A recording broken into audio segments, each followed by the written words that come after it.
Buongiorno, benvenuti al nuovo appuntamento con le pillole del diritto della Scuola del Popolo. Oggi parleremo delle regole fissate dal Codice Civile in materia di distanze minime dal confine per alberi, siepi, eccetera.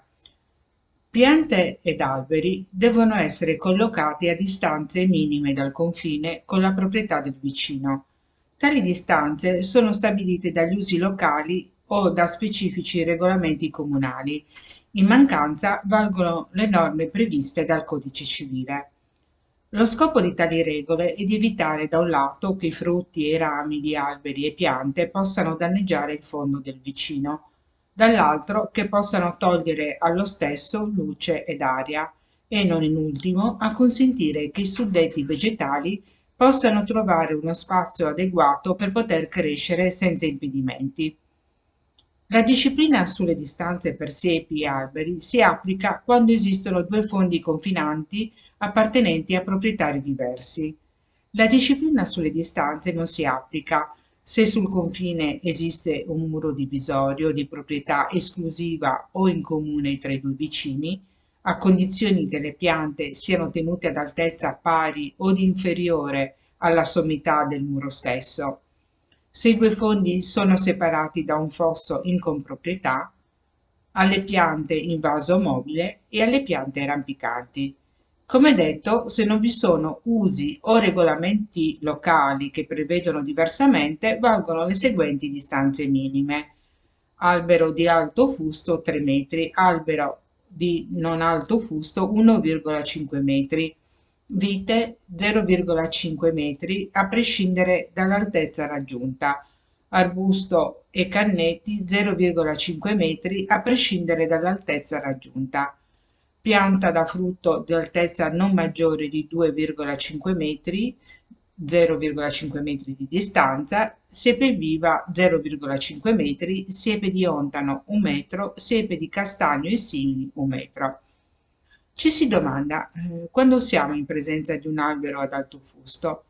L'albero è di alto fusto se questo, semplice o diviso in rami, sorge ad altezza superiore a 3 metri, come per i noci, i castagni, le querce, i pini, i cipressi, gli olmi, i pioppi, i platani e simili.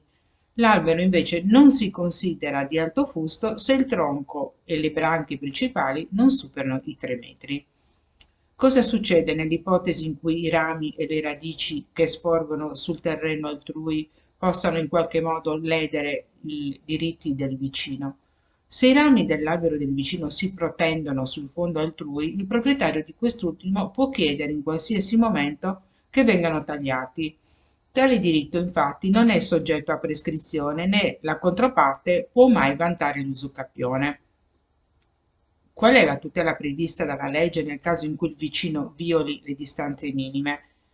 Il vicino può chiedere, entro massimo 5 anni, il risarcimento del danno per la pianta, l'albero o la siepe piantato a distanza inferiore a quella regolamentare. L'entità del danno si presume per il solo fatto che il vegetale non era regolamentare, per cui non è necessaria la prova su tale aspetto. La liquidazione del danno avviene in via equitativa, salvo dimostrazioni di specifici e ulteriori danni. Oltre al risarcimento del danno, il vicino può chiedere l'estirpazione della pianta o dell'albero che è nato o è stato piantato a distanza inferiore a quella prevista dai regolamenti o dagli usi oppure in mancanza dal codice civile.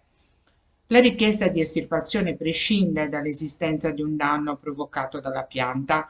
Il vicino ha diritto di chiedere che la pianta venga estirpata in qualsiasi momento, diritto quindi imprescrittibile, salvo che l'altro vicino abbia acquisito il diritto a mantenere la pianta a distanza inferiore da quella legale per usucapione o per destinazione del padre di famiglia. Vi ringrazio per l'attenzione. Oggi abbiamo finito, ci rivedremo a settembre per il prossimo appuntamento. Grazie a tutti.